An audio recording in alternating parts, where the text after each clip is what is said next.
Have you been feeling it lately, that strange pull, that gentle shift happening in your life that you can't quite explain with words? Chosen one, if you've been sensing that something profound is moving beneath the surface of your existence, if you feel like invisible hands are rearranging the pieces of your life while you sleep, then this message is specifically for you.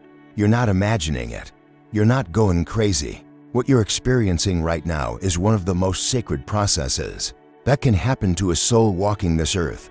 God is moving you in silence, and today, you're going to understand exactly why this is happening and why you must not resist it. If you've been chosen by the Most High, if you carry that divine spark within you that sets you apart from the masses, then stay with me.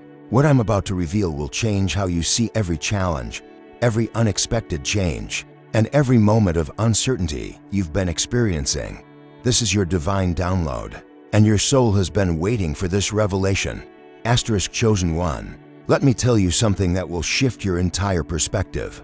God moves His chosen ones in complete silence because His ways are not our ways, and His thoughts are not our thoughts. Isaiah 55:8-9 reminds us of this eternal truth. When the Creator of the universe decides to reposition you for your next level of blessing and purpose, He doesn't announce it with trumpets and fanfare. He works in the quiet moments, in the spaces between your thoughts, in the depths of your dreams.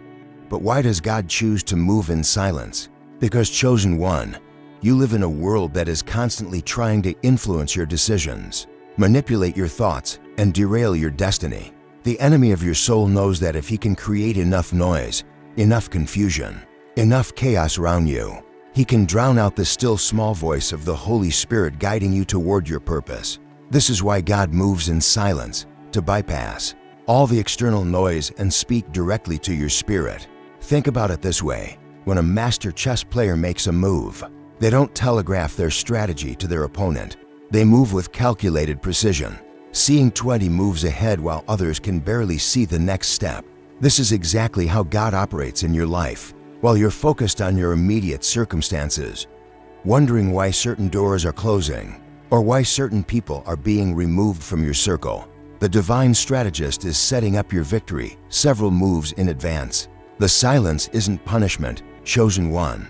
The silence is protection. God is moving you away from situations, people, and places that would limit your growth and hinder your purpose. He's creating space in your life for the extraordinary to enter. Every ending you've experienced recently, every relationship that faded, every opportunity that didn't work out the way you expected, these weren't failures. These were divine redirections. Have you ever noticed how some of the most significant changes in your life happened without you even realizing it at first? Maybe you applied for a job you thought you really wanted, but didn't get it. Months later, you discovered that company went through massive layoffs, or perhaps a relationship ended that left you heartbroken, only to realize later that person was keeping you from becoming who you were meant to be. These weren't coincidences. This was God's silent hand protecting your future. Consider the story of Joseph in the Bible. From the outside, it looked like his life was falling apart. Sold into slavery by his own brothers, falsely accused and thrown into prison. But God was moving him in silence toward his destiny. As the second most powerful man in Egypt, Joseph couldn't see the bigger picture when he was in the pit or in the prison, but God was orchestrating every single step. But here's what most people miss about Joseph's story. God didn't just move him through circumstances, He moved within him. During those years of apparent setback, God was developing Joseph's character, his wisdom, his ability to interpret dreams, his leadership skills, his capacity to manage resources and people. The pit and the prison weren't just about getting Joseph to the palace, they were about preparing him to handle the palace. Right now, you might feel like you're in your own pit or prison experience. You might feel isolated, misunderstood, or like you're walking through a season of loss. But I want you to understand something profound. God is not moving you through these experiences to break you. He's moving you through them to remake you. He's stripping away everything that doesn't serve your highest good, so that you can step into the fullness of who you were created to be. The silence you're experiencing in your prayer life, the delays in your breakthrough, the seeming lack of clear direction, these aren't signs that God has forgotten about you. These are signs that God is working on something so significant, so transformative, so perfectly timed that it requires His complete attention and careful orchestration. When God is silent, He's not absent. He's working. Let me share something with you that might shock you. The times when God seems most silent are often the times when He's most active on your behalf. While you're wondering why He's not answering your prayers the way you want, He's busy answering them in ways that are better than what you asked for. While you're questioning why certain doors are staying closed, He's busy opening doors you didn't even know existed. This is why faith is so crucial during seasons of silence. Faith isn't just believing that God can do something. Faith is trusting that God is doing something even when you can't see it, even when you can't feel it, even when everything around you suggests otherwise. Faith is knowing that God's timing is perfect even when your timing feels urgent. The practical application here is crucial. Chosen one, instead of fighting against the flow of change in your life, learn to move with it. When you feel that inner nudge to make a change, to end a relationship, to leave a job, to move to a new city, pay attention. That's not anxiety or fear speaking. That's your spirit recognizing the divine movement and trying to align you with it. But here's what you must understand. The enemy will try to make you second-guess these divine promptings. He'll send people to tell you you're making a mistake. He'll create circumstances that make your obedience seem foolish. He'll whisper in your ear that you're hearing things wrong. This is why it's so important to learn to distinguish between God's voice and the voice of the enemy. God's voice brings peace, even when He's asking you to do something challenging. The enemy's voice brings confusion, anxiety, and doubt. God's voice aligns with His character and His word. The enemy's voice contradicts God's nature and His promises. God's voice often asks you to step out in faith, while the enemy's voice tries to keep you trapped in fear. Start keeping a journal of these inner promptings. Write down the dreams that feel significant, the repeated thoughts that won't leave you alone, the opportunities that seem to appear out of nowhere. Write down the times when you felt a strong sense of peace about a decision, even when it didn't make logical sense.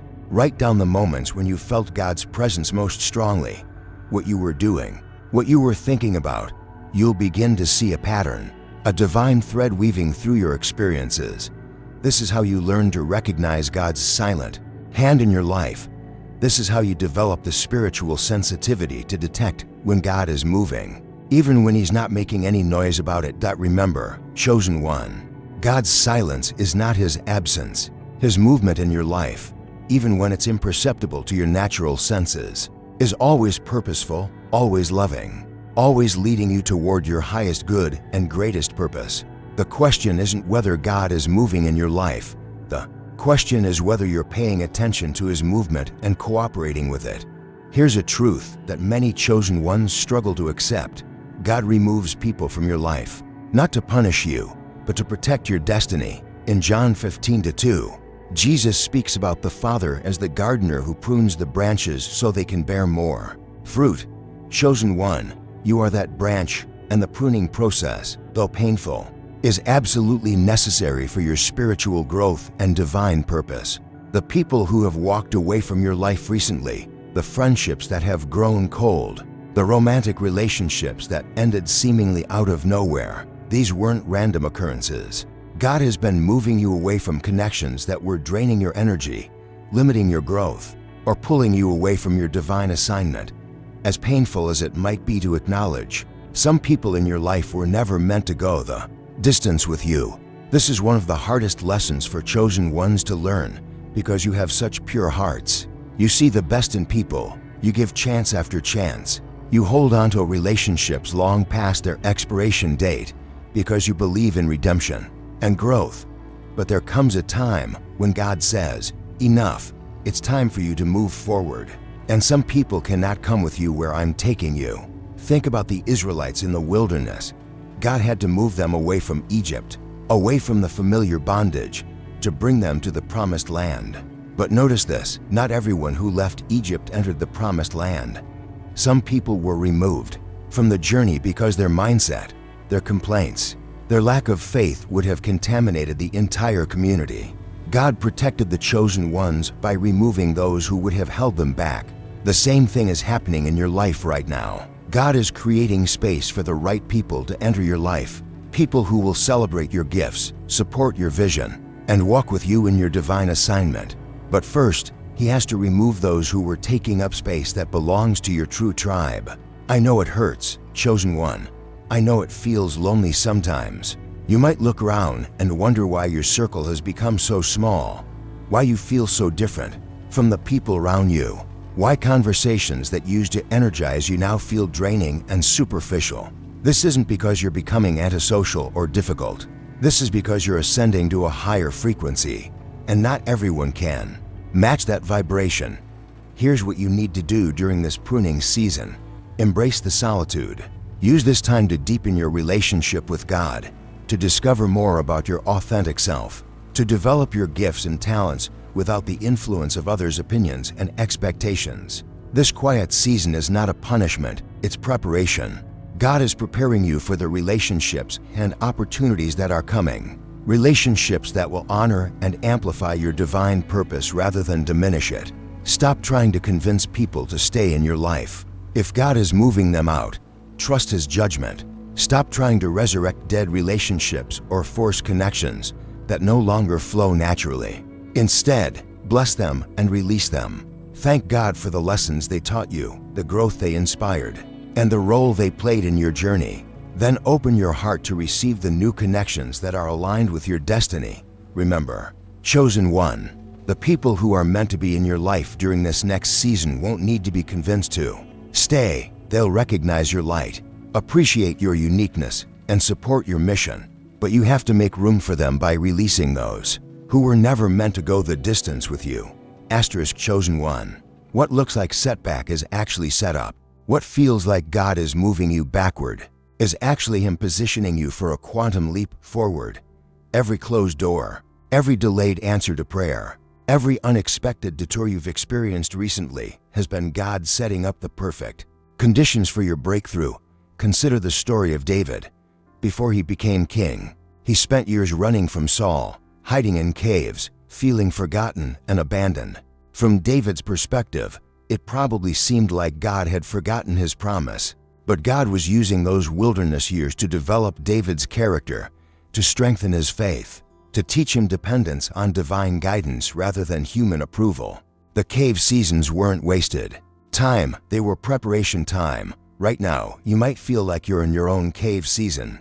You might feel like you're hiding, waiting, seemingly making no progress toward your dreams and goals. But I need you to understand something crucial. God is not delaying your breakthrough. He's perfecting it. He's aligning every detail, every connection, every opportunity so that when your moment comes, it will be undeniably His doing. The enemy wants you to believe that the delays mean denial, that the closed doors mean God has forgotten about you. But chosen one, God's timing is perfect. He sees things you can't see, knows things you don't know, and He's working behind the scenes to ensure that your breakthrough comes at exactly the right moment and in exactly the right way. Ecclesiastes 3:1 tells us that there is a time for everything under heaven. There's a time to plant and a time to harvest, a time to tear down and a time to build up. You've been in a season of planting and building up internally. You've been developing character, gaining wisdom, deepening your faith, discovering your authentic self. Now, God is preparing to move you into your harvest season. But here's what's crucial. Your harvest season will require a different version of you than your planting season did. God has been moving you through experiences that have stretched you, challenged you, and refined you because the breakthrough He has planned for you requires a stronger, wiser, more spiritually mature version of yourself. The job opportunities that didn't work out were protecting you from settling for less than God's best. The relationships that ended were clearing the path for connections that will actually support your destiny. The financial challenges you've faced were teaching you to trust God as your provider and to manage resources in a way that honors Him. Every single experience has been preparing you for what's coming next. Here's your practical application. Start preparing for your breakthrough now. Even though you can't see it yet, start getting ready. If you're believing God for a new business opportunity, start developing the skills you'll need. If you're trusting Him for a godly relationship, start becoming the person who would attract and maintain that kind of connection. If you're expecting financial breakthrough, start stewarding what you have with excellence and generosity. Faith without works is dead, and part of your faith demonstration is preparing for the breakthrough you're believing for. This isn't presumption. This is expectation based on God's faithfulness and His promises to His chosen ones. Stop looking at your current circumstances as permanent. Stop allowing temporary situations to create permanent emotions. Your breakthrough is not just coming, it's already been arranged. God is just moving all the pieces into place, and He's moving you into position to receive it. Chosen one, during this season of silent movement, God is not just repositioning you externally. He's activating gifts and abilities within you that have been dormant. You've probably noticed it: increased intuition, prophetic dreams that actually come to pass, an ability to sense things about people and situations that you couldn't before. This isn't coincidence. This is God awakening the spiritual gifts that you'll need for your next level of assignment. 1 Corinthians 12:7 tells us that spiritual gifts are given for the common good. God doesn't activate these gifts in you just for your own benefit, but because you have a specific role to play in His kingdom, a specific group of people you're meant to serve, a specific problem you're meant to solve. The reason you're feeling so different lately, so set apart from others, is because God is preparing you for a different level of service. Many chosen ones struggle with this activation because it can feel overwhelming or isolating. You might start having dreams about people you haven't spoken to in years, only to find out later they were going through exactly what you dreamed about. You might walk into a room and immediately sense the spiritual atmosphere. You might find yourself knowing things about situations without anyone telling you. This isn't weird or spooky. This is God equipping you with the spiritual sensitivity you'll need for your assignment. But here's what's important: these gifts come with responsibility. God isn't activating your spiritual senses so you can impress people or make yourself feel special. He's equipping you to be a blessing, to provide guidance, to offer healing, to speak life into situations and people. The more spiritually sensitive you become, the more carefully you must guard your heart and mind.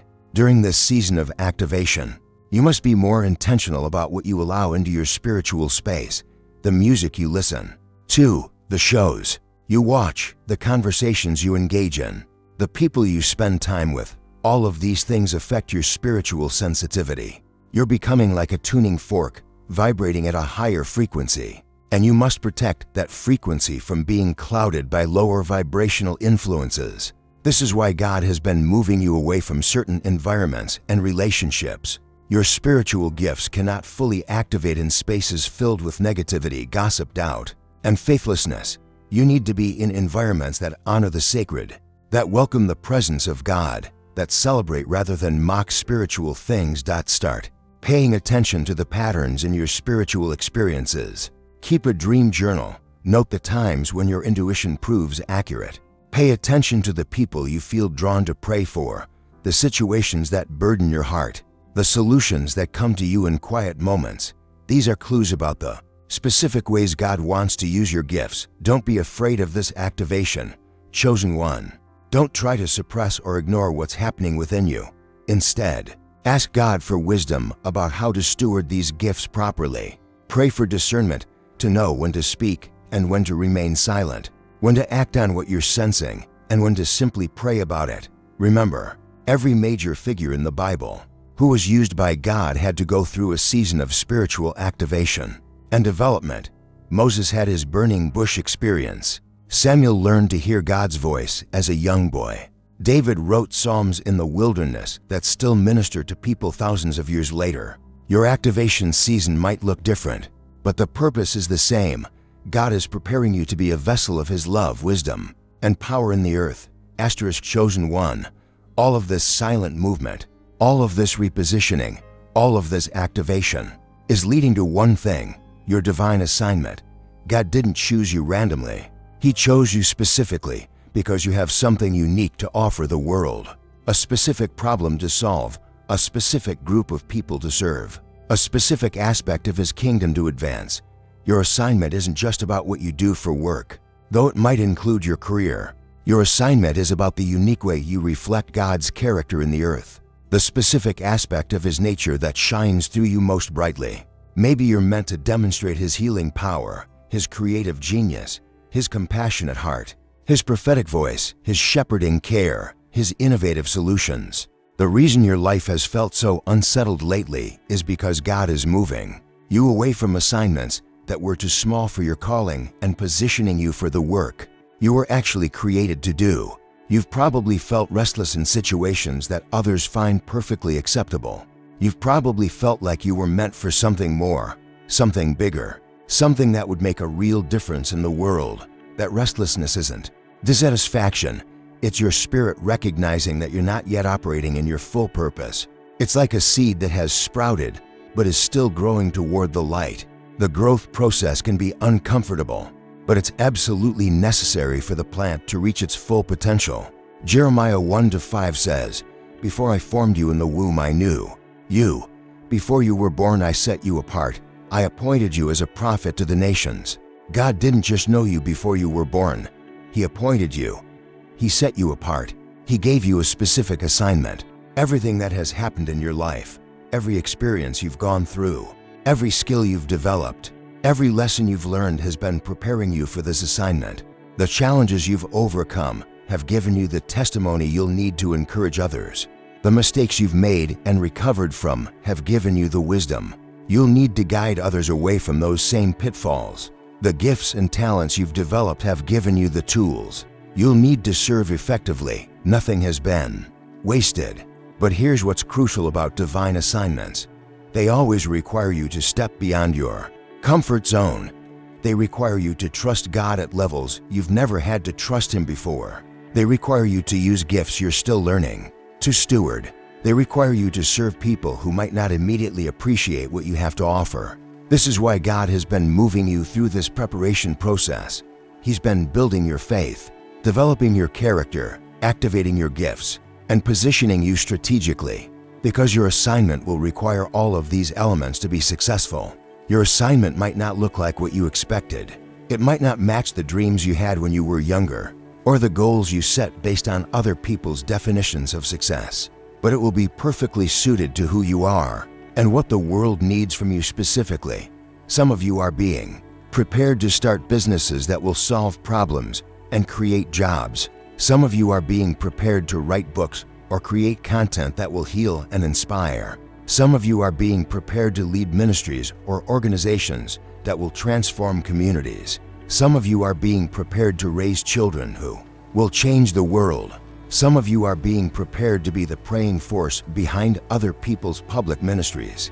Your assignment is not less important because it's different from someone else's. Your assignment is not less valuable because it might not make you famous or wealthy. Your assignment is perfect for you, and the world needs what you have to offer. Start preparing for your assignment now. Ask God to show you what it is, where it will take place, who you'll serve. Start developing the skills you'll need. Start building the relationships that will support you. Start saving the resources you'll need. Start praying for the people you'll serve, even if you don't know who they are yet. Most importantly, start saying yes to the ways God is moving you now, even when you can't see the full picture. Every act of obedience, every step of faith, every decision to trust God's process is preparing you for greater levels of assignment and influence. Asterisk chosen one. As we close this divine download, I want you to remember this. God's silence is not His absence. His movement in your life, even when you can't see it clearly, is always purposeful, always loving, always leading you toward your highest good and greatest purpose. Don't resist the changes happening in your life. Don't fight against the doors that are closing or the relationships that are ending. Don't question the dreams that seem delayed or the plans that appear to be changing. God is orchestrating something beautiful, something beyond what you could ask or imagine. The next time you feel that gentle pull to make a change, that inner knowing that it's time to move in a new direction, that sense that God is asking you to trust Him with something you can't yet understand, don't resist it. That's your heavenly Father's voice, guiding His chosen child toward the destiny He prepared before the foundation of the world. If this message has stirred something in your spirit, if you recognize yourself in these words, If you're ready to stop resisting God's movement in your life and start cooperating with it, then I want you to do something right now. Type "I surrender to your movement, Lord" in the comments below. Declare your willingness to be moved by the silent hand of the divine. And don't forget to subscribe to this channel and hit that notification bell, because God has more revelations for His chosen ones, and you don't want to miss a single divine download. May the peace of God, which surpasses all understanding, guard your heart and your mind as you trust Him to move you exactly where you need to be. May you have eyes to see His hand at work in your life, and a heart that remains open to His perfect will. You are chosen. You are loved. You are being moved with purpose. Don't resist it. Embrace it. Until next time, keep walking in your divine calling. Chosen one, your breakthrough is closer than you think.